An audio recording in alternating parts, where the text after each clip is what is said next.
이번 시간에는 우리 필드 속성 기타에 대해서 같이 한번 살펴보도록 하겠습니다. 자, 우리 필드 속성이요. 우리 XX를 이제 실행을 시키게 되면 지금처럼 이렇게 이제 우리가 테이블을 구성을 했을 때 그때 각각의 이제 필드들마다 데이터 형식을 이렇게 설정하고 나면 아래쪽에 우리 필드 속성이라고 있습니다. 지금 이곳에 보게 되면 이제 필드의 크기부터 시작해서 쭉쭉쭉 여러 가지 이제 항목들이 있죠. 자, 이 항목들에 대해서 같이 한번 살펴보자고요. 우리 필드 속성 중에 이제 형식이라고 있습니다. 이 형식은 우리 엑셀의 표시 형식, 셀서식이랑 이제 똑같다. 그렇게 이제 생각하시면 돼요. 해서 데이터를 이제 화면상에 이제 표시를 할 때 그때 이제 표시 형식을 지정하는 그 속성이 우리 형식이라는 거고요. 그 다음에 이제 소수자리 수다라고 하게 되면 말 그대로 데이터를 이제 표현을 할 때 그때 이제 소수점 몇 번째 자리까지 그렇게 이제 표시를 할 건지 그걸 이제 지정해 주는 게 우리 소수자리 수요.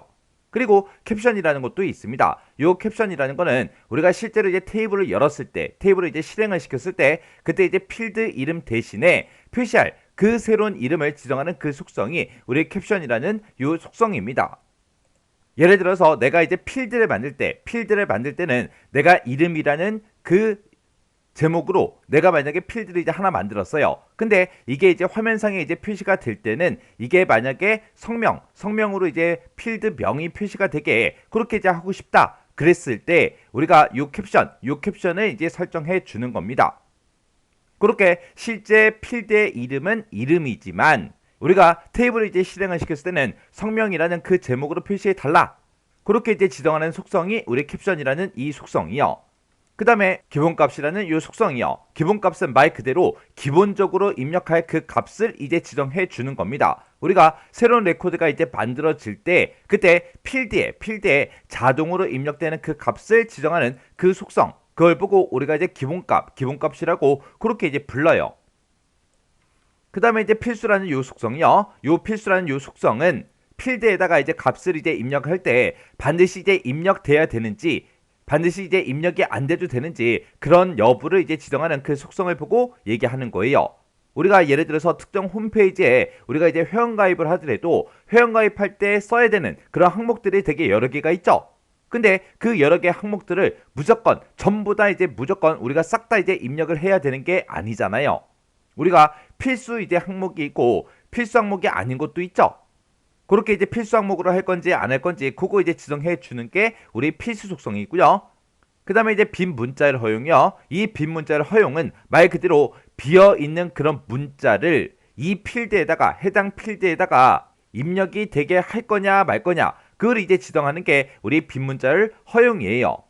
해서 문자열의 길이가 0인 그런 문자열을 입력할 수 있게 할 거냐 말 거냐 그 여부를 지정하는 그 속성이 우리 빈 문자열 허용이요.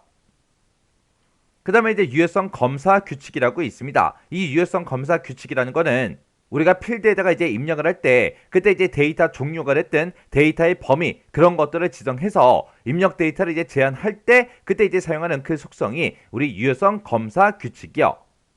해서 예를 들어서 이제 성별을 내가 입력을 받을 때 남 아니면 여 딱 둘 중에 이제 하나만 입력 받으면 되잖아요. 다른 값이 만약에 들어왔을 때 입력이 안 되게 그렇게 이제 해주는 그런 속성이 우리 유효성 검사 규칙입니다. 해서 지금 여기 보게 되면 유효성 검사 규칙에 예하고 나왔죠. 자, 여러 가지가 나는데 그 중에 이제 첫 번째 거부터 보자고요. 자, 지금처럼 이렇게 이제 우리가 쓰게 되면 얘는 이제 0이 아닌 그 값을 이제 입력해라 그런 뜻이에요. 해서 0을 입력하게 되면 이제 오류가 발생하고 해당 데이터는 이제 입력이 안 될 거예요. 그리고 0이 아닌 값을 이제 입력을 했을 때만 데이터가 이제 입력이 되게 그렇게 해주는 거예요. 그 다음에 두 번째 거 보니까 이제 0, 5와 크거나 같다 100 이렇게 이제 써져 있죠. 그러면 얘는 지금 5화라는 게 붙었기 때문에 우리가 0을 입력하거나 아니면 또는 100 이상의 값을 이제 입력해 달라 그거예요. 해서 우리가 유효성 검사 규칙을 이렇게 이제 썼을 때 0이라는 값을 입력하면 0이 이제 입력이 되겠죠. 그리고 50이라는 값을 만약에 입력을 했어요. 그러면 이제 50이라는 그 값은 이제 입력이 안 되게 그렇게 이제 만들어 주는 겁니다. 그리고 만약에 이제 100이라는 값을 입력해도 100은 이제 입력이 되겠죠. 그리고 101이 됐든 102가 됐든 100 이상의 값이 이제 입력이 되면 그 데이터는 이제 입력이 될 거예요. 그 다음에 그 다음 이제 유효성 검사 규칙을 보니까 지금처럼 크거나 같다 1 그러면 1 이상인 그 데이터를 보고 얘기하죠. 그리고 작거나 같다 99 그렇게 이제 쓰게 되면 99 이하의 값을 얘기하죠. 근데 그때 얘는 중간에 이제 AND로 묶여 있기 때문에 1 이상이고 99 이하인 그 값 해서 우리가 1부터 시작해서 99 그 숫자만 이제 입력이 되게끔 그렇게 이제 만들어 준 거예요. 지금처럼 이렇게 이제 우리가 1 이상이다, AND 99 이하다 이렇게 이제 쓴 거를 지금처럼 between으로 우리가 이제 묶어서도 지금처럼 이렇게 이제 쓸 수 있습니다. 해서 지금처럼 between 1 and 99 이렇게 이제 써도 1부터 99까지의 그 숫자만 입력할 수 있어요. 해서 지금 여기다 쓴 거 이 두 개의 조건은 이 두 개의 규칙은 이제 똑같은 거예요. 똑같은 거. 그 다음에 이제 그 밑에 보니까 이제 like 연산자가 나왔죠. like라고 이렇게 써주고 그리고 지금 여기다가 이제 골뱅이를 하나 찍어주고 앞에다가 이제 별표를 찍고 뒤에다 이제 별표를 찍었습니다. 이런 별표가 모든 문자를 다 대신해 주는 거죠. 해서 앞에 뭐가 오든 상관없다. 무슨 문자가 와도 상관없다. 뒤에도 무슨 문자가 와도 상관없다. 중간에 이제 이 골뱅이라는 요 기호만 포함되어 있으면 된다. 그 뜻이에요. 해서 입력되는 그 자료 중에서 골뱅이라는 이 문자가 포함되어 있는 그 데이터들만 입력을 받을 수 있게 그렇게 해줄 때 지금처럼 이렇게 쓰는 겁니다. 해서 지금 요거는 우리가 이제 일반적으로 이메일 그 필드에 대해서 우리가 유효성 검사 규칙을 설정할 때 이렇게 이제 설정해 주면 되겠죠. 우리가 사용하는 이메일 주소에는 무조건 골뱅이가 어딘가에는 포함이 되어 있어야 되잖아요. 그 다음 거 보니까 이제 또 똑같이 like라고 나오고요. 여기서는 이제 물음표가 사용이 됐습니다. 근데 앞에 보니까 이제 a 빼기 하고 이렇게 이제 붙어 있죠.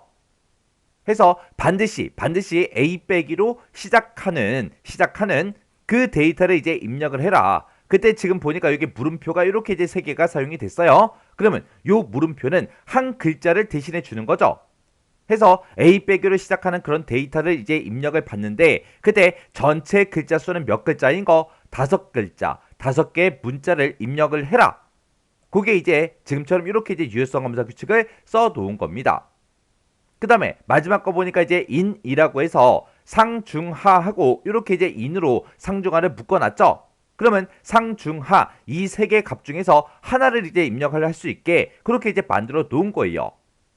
해서 우리가 지금처럼 in이라고 이렇게 쓴 거를 우리가 또 다르게 이제 표현할 수가 있습니다. 요거를 이제 표현할 때 우리가 이제 상이라고 쓰고 그 다음에 오와 그리고 이제 중이라고 쓰고 또 오와 그리고 이제 하 이렇게 이제 써도 지금 요 식과 요 식은 똑같은 식이에요. 해서 우리가 in으로 이렇게 이제 작성한 거는 우리가 오와로도 우리가 작성할 수 있더라. 그렇게 이제 기억하시면 됩니다.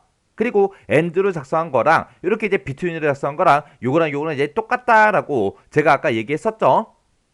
이런 여러 가지 이제 식들을 이용해서 우리가 이제 유효성 검사 규칙에다가 이렇게 이제 우리가 작성을 할 수 있는데 얘는 이제 왜 쓴다, 언제 쓴다, 우리가 이제 입력할 그 데이터의 종류가 됐든 범위 그런 것들을 지정해서 입력 데이터를 이제 제한할 때 우리가 이제 사용하는 게 우리 유효성 검사 규칙이요. 근데 이런 유효성 검사 규칙은 모든 이제 필드에 대해서 다 쓸 수 있는 게 아니라 우리 데이터 형식이 이제 일련 번호이거나 512 개체인 그런 필드들 있죠.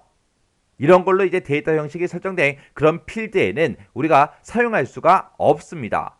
해서 요거 이제 사용 못한다. 요 두 가지 정확하게 알고 있어야 되겠죠. 그 다음에 이제 유효성 검사 텍스트라고 있어요. 유효성 검사 텍스트라는 거는 우리가 이제 앞에서 유효성 검사 규칙 그거 했었죠. 그 규칙에 이제 어긋났을 때 그때 이제 오류 메시지로 표시하기 위한 그 속성을 우리가 이제 유효성 검사 텍스트 그렇게 이제 불러요.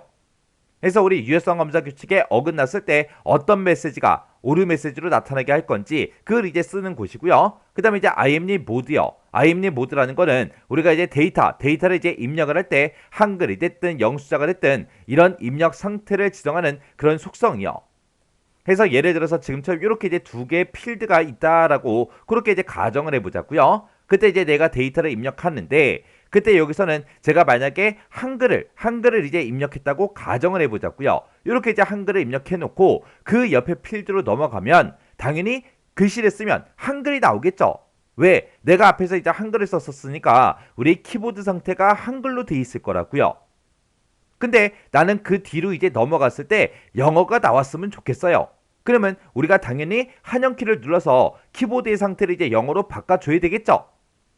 근데 우리가 이제 IMD 모드라는 거를 이제 0숫자 반자라는 걸로 우리가 설정을 해 놓으면 요 해당 필드로 이제 이동을 했을 때 키보드 상태가 원래 한글이었더라도 지금 이 필드로 땅 하고 이제 오는 순간 자동으로 키보드 상태를 0으로 그렇게 이제 변경이 되게 그렇게 이제 만들어 주는 게 우리 IMD 모드라는 거예요. 해서 예를 들어서 이제 우리가 입력을 받을 그런 데이터가 있을 때 만약에 이제 이름을 입력하는 그 칸이 있고요. 그리고 만약에 그 밑에 이제 이메일을 이제 입력하는 그 칸이 있다라고 가정을 해보자고요. 그러면 이름은 우리는 이제 한글을 쓰겠죠. 그럼 여기서는 이제 키보드 상태가 한글이어야 돼요. 한글을 막 쓰다가 이제 이메일로 넘어왔을 때 이메일 주소는 전부 다 이제 영어로 생겼으니까 우리가 이제 키보드 상태를 우리가 영어로 한영키를 눌러서 이제 바꿔야 된다고요. 근데 이메일을 입력하기 위해서 이곳으로 이제 커서를 땅 하고 이동을 시켰을 때 키보드 상태가 이제 자동으로 영어로 이제 바뀌게 해주는 게 우리 IMD 모드요. 이런 이제 IMD 모드라는 거는 우리가 이제 짧은 텍스트가 됐든 긴 텍스트가 됐든 날짜 시간이 됐든 하이퍼링크가 됐든 이런 형식에서만 지정을 할 수가 있습니다. 그래서 요 IMD 모드도 모든 필드에 대해서 전부 다 이제 지정할 수 있는 게 아니죠. 그래서 요거 이제 정확하게 기억하셔야 됩니다. 이렇게 이제 우리 필드 속성에는 여러 가지 속성들이 있는데 이런 속성들은 여러분들이 지금 필기 공부하고 있지만 나중에 이제 실기 시험에 넘어갔을 때도 이런 것들을 전부 다 알아야 우리가 문제를 쉽게 빨리빨리 풀 수 있다고요.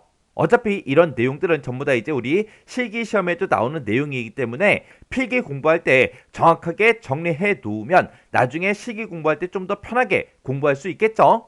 그래서 요 필드 속성 뭐가 뭔지 정확하게 구분할 수 있게 잘 기억하고 지나가시기 바랍니다.